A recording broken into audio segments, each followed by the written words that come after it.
Hello again.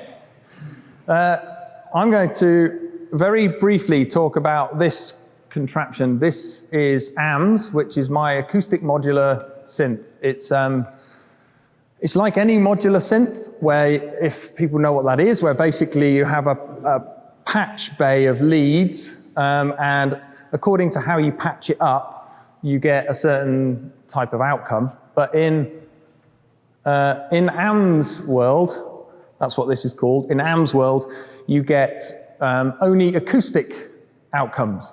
So there are no, the synthesis is all acoustic, and any creation of sound and shaping of the sound is all acoustic. But it's still controlled in the same way through something called control voltage. So it means that, for example, in this case, Antonio can code it and it will do some stuff, but in a more normal setting for modular gear, it can be controlled by stuff like this gadget here, which is a sequencer, or other modular equipment. So you can patch in just standard off-the-shelf modular gear. I actually did write some things down, so I'm going to get those. So because we don't have loads of time for me to go through all of the modules, we're going to let that unfold during the performance. And you'll get a better understanding of why AMS exists, hopefully, at that point. Because Antonio's here, I wanted to touch on an aspect of AMS that I've always found a little bit frustrating, which is the control side. So this piece of equipment is quite a standard piece of equipment. It's by a company called Arturia. It's called a KeyStep Pro, and it allows you to do a series of kind of sequenced passages. And if you get very good at using them, it's a very clever piece of kit, because it allows you to do all sorts of different length loops and quite big changes quite quickly, which a lot of step sequencers are not so good at. Nonetheless, firstly, I'm not very good at using it, but also I find that it's still very restrictive. It's still a constantly looping source, where that's not always what I want. And it has a kind of single timeline that underpins it all the time. And so Antonio's work, I'm going to consult this again. Antonio's work, being live coded, is very different. He's going to demonstrate what that can potentially mean. But basically, there's much more flexibility to have separate timelines running, different things going off at once, big changes to the whole thing, and just a different level of control to how some of the control systems that I tend to use work. Also, I like the division of labor. So I think, and maybe this is just a reflection of me, I mean, I'm getting old, I think doing all of the stuff on your own is kind of, it makes me stressed. I find it really hard. So if I'm simultaneously trying to control all of what AMS is doing and adapt the sounds that it's making and kind of rub my head and pat my tummy at the same time, it's just too much stuff. And in the past, I've played with people before where I've done electronic music, and all I've been in control of is the effects chain to whatever audio they're producing. And for me, that's kind of just a lot better than trying to let's say play a guitar, but also stomp on a load of pedals and cut up some loops and do all of that together. I've always liked to work as a duo and separate those two things out. And with AMS, I found I was just doing it all on my own, and it was stressing me out. So Antonio is a way of collaborating, bringing new ideas to it, but also it means I don't have to do every aspect of it in a performance. I think Antonio should tell you about live coding next. Hi again. So, hi, thanks for that introduction, Sam. So my name's Antonio Roberts, and I'm an artist, musician, based in Birmingham, so not very far away. And yeah, so I'm going to just talk to you a little bit about what live coding is and how I'm going to be using that. So I'll be showing most of it all on the screen. So if you look there, I'm going to consult my laptop. And hold on. Beep, boop. Ta-da. So this is going to be basically a little bit of a very quick, almost tutorial, like introduction to what live coding is. So you already heard about what a step sequencer is, but if you don't know what it is already, say you've got a measure of time, a bar or 1 second, and what a step sequencer will do will divide that second into usually 16 steps, so 16 equal steps. And if you think about a lot of electronic music, it's all very loop-based, so you have So you have one idea that gets looped over time, and then that's a dance song. And what the step sequencer will do is, on every one of those 16 steps, you're saying, hey, maybe like play a drum here on step 1 for something and something to make a beat, a 4 to the floor beat. And then on the off beat, add a hi-hat. So then you've got a normal dance beat, I guess. But in many ways, you're kind of restricted to the hardware. You've got those 16 steps, and maybe the hardware might have some things which can make it so that you can chain different patterns together. So instead of just 16 steps, you have 32, 64, etc. But again, there are limitations in the hardware, which do breed creativity, but there's limitations. With programming, however, and live coding, you can have a dynamically sized step sequencer length that changes over time, and then you can use fancy maths to also generate other patterns and things. So I'll give you a very brief example. So the software that I'm using is something called Tidal Cycles. You can install it on your computer, or you can try at least, and it works with samples. And you have to excuse, I'm gonna just remove some of this code, and let's hope my sound still works. So all I'm going to do here is play a sample called bass drum, and let's see if it plays. Yes, it does. You can hear that. So right now, roughly every second, we have a bass drum playing. But maybe I want 2 bass drums. Oh, sorry, 2. And so now, see, 2. You can see what's going to come next. 4.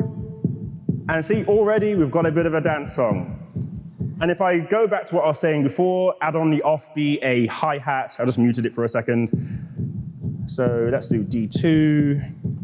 Sound, and rather than playing a sound, I'm going to put a rest in, so that's going to play silence, and I'm going to play a hi-hat. So it's not quite where we want it, so I'm going to use a function called fast, which is going to play that same pattern, the offbeat and a hi-hat, twice as fast. So if I do this, fast 2, you get...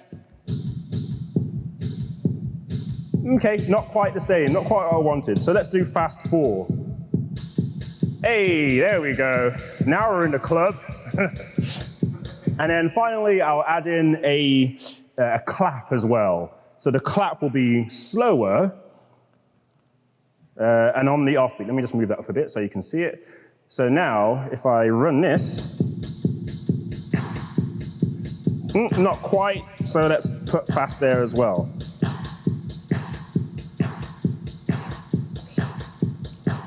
And let's quiet it. So you see, you can do some things like that quite quickly, just with that little bit of code. And I'll just show one last small example, because we've got that constant 4/4 beat going on, but we can do some more. I'm going to demonstrate a little bit of fancy maths. It's not really fancy maths, but whatever. So this, and maybe I want to divide the 3rd beat into another quarter, well, division again. Here we go.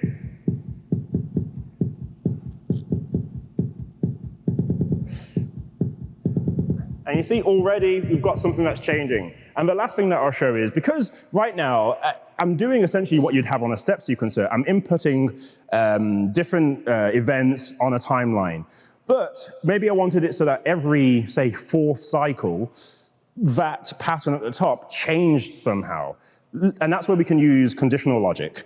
So I'm going to say, oopsie daisy, excuse me, every 4, so every 4th time that whole thing plays, I'm going to play it fast by a factor of 2.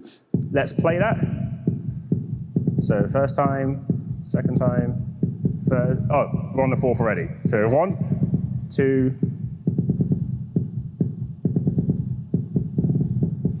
I could do it fast 4. Wait. Fast 8.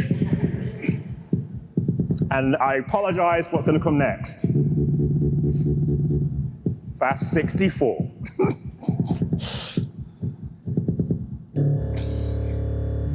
Hush. So that's really what we're doing with live coding. And what I like about it is it's quite immediate. Whatever I type in, and then when I run it, it will run, and I can change things quite quickly. I can make the whole pattern do something by typing in one function, which is not better than hardware by any means, but it's just a different way of doing things, which for me is more immediate. And I'm not a programmer by trade, but I can use this.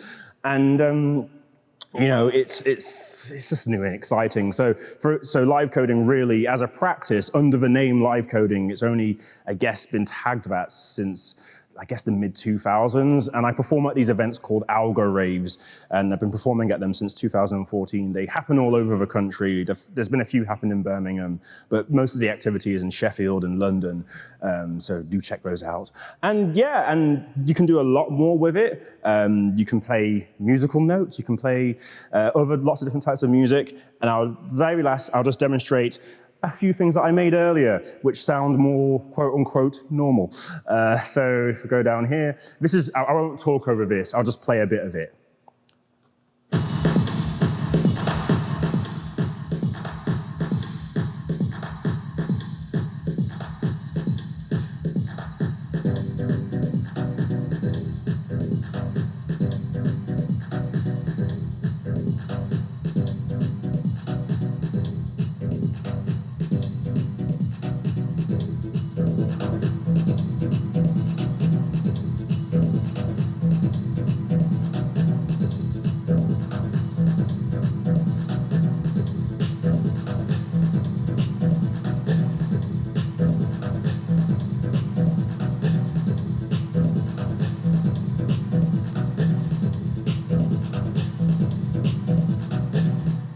So that's just one I made earlier, and in performances, live coding performances, some people will improvise completely on the spot. Like, they will have bits of code that they refer to or musical styles which they play very often, and they will just make it all up on the spot.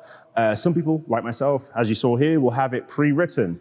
I like to do a mixture of both because, as you can imagine, typing on stage with everyone watching you makes you a bit nervous and you make mistakes. But sometimes the mistakes are what it's about, like seeing that it's a live human being typing and not just a computer generating all. That's part of it. And at these events as well, we usually do show our screen so that people can see that it's someone doing something. It's not just pressing play on a button. That's really what I do.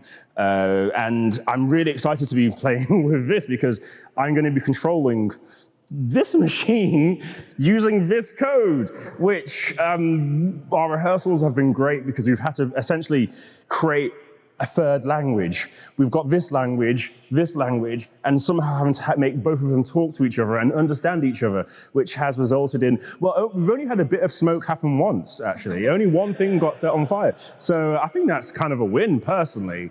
But yeah, and so what you'll see later is improvised. We do have some of the code written out so that I know which bit is controlling what, but how it unfolds, how it changes, I'm going to be watching Sam, Sam's going to be watching me, and we're going to hopefully make a nice racket. Cool, thank you for listening. Cool.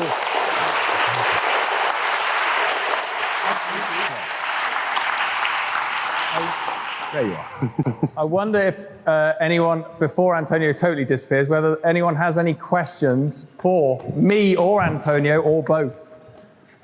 No is fine. Hello.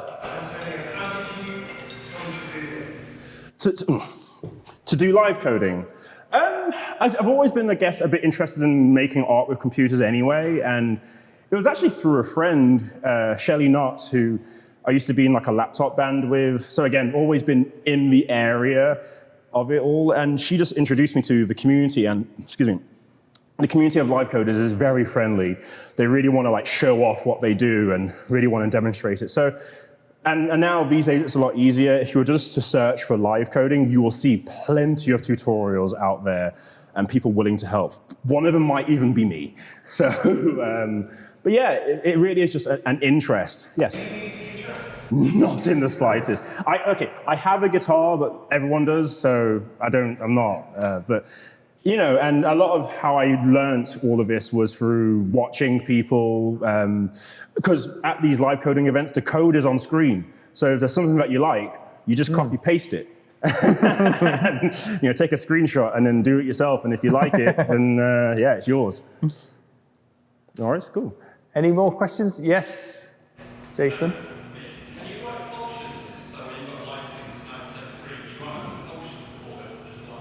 Yes, so yeah, if you want a repeatable bit of code, you can write it as a function and then come back to it later. That is also a little bit beyond me because I'm also not a programmer by trade. Well, I do programming, but I didn't like study it. I do what I need to do to make this.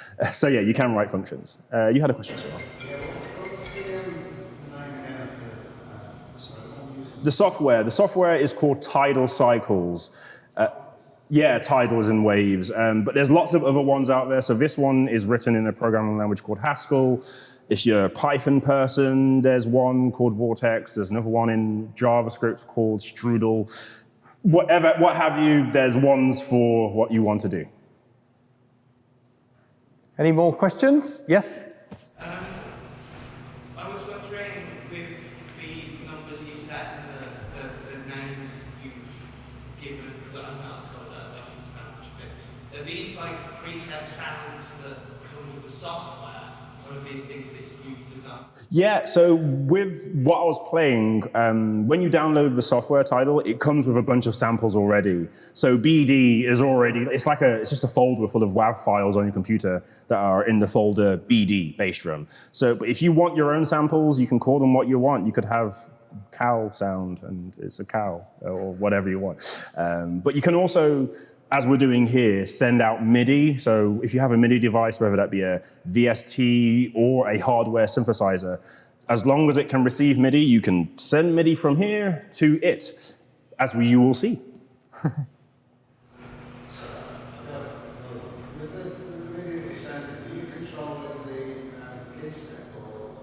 No. No.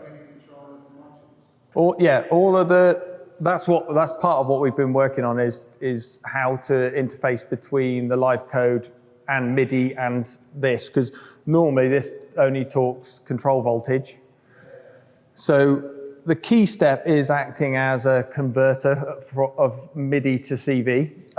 Then we've got another MIDI to CV converter, and then we've got one other thing which normally runs on MIDI and outputs DC for motors and things like that. So a combination of those things has resulted in a 10-channel MIDI spec that we use across the board, basically. And with MIDI as well, what's been the conversion process is that, of course, with MIDI, you're usually sending out musical notes, you know, letter, note G, 4, whatever. Not so with this machine. So on one of them, the MIDI is controlling the speed of a fan, which doesn't translate musically. Really, it's not the faster it goes, you get a specific note. So we're having to like work out like, what is it I'm gonna send to make it go at a particular speed. And then also the velocity won't control like, you know, how loud the sound is, it might control the gate of the blower.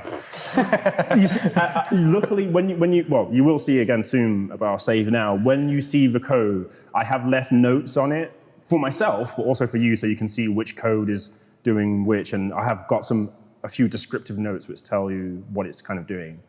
But hopefully you'll work it out as well. Or maybe you won't. You can come ask me afterwards.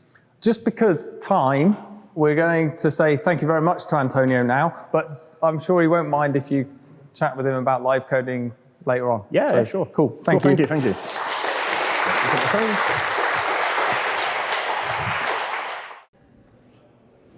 Hello, everyone. We're going to try and do a performance now. I'm not normally very nervous when I perform these days, but in fact, I have this kind of way of working with my machines, which is that it's okay for my machines to have a certain amount of control of the situation, and for me to have a certain amount of control of the situation. We each have what on a PhD you would call agency. Now, in the case of this, I have reduced my agency to almost zero, because Antonio is going to make the machines do what they do, and my role is simply to shape the sounds that come out of the other end of that control. So for once, I am quite scared of this performance, but we're going to give it a go. Shall we? Yeah, it is quite quiet, so if you want to come closer. Generally speaking, quite a lot of it is quite quiet. Feel free to come up or whatever as we go through the set. Cool? Yes. Oh, I will have my back to you. All of the code that Antonio writes is there, and you'll also have view of the machine and stuff doing its stuff there.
check it out.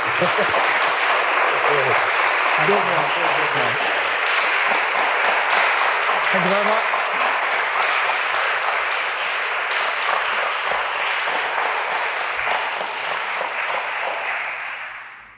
Antonio Roberts.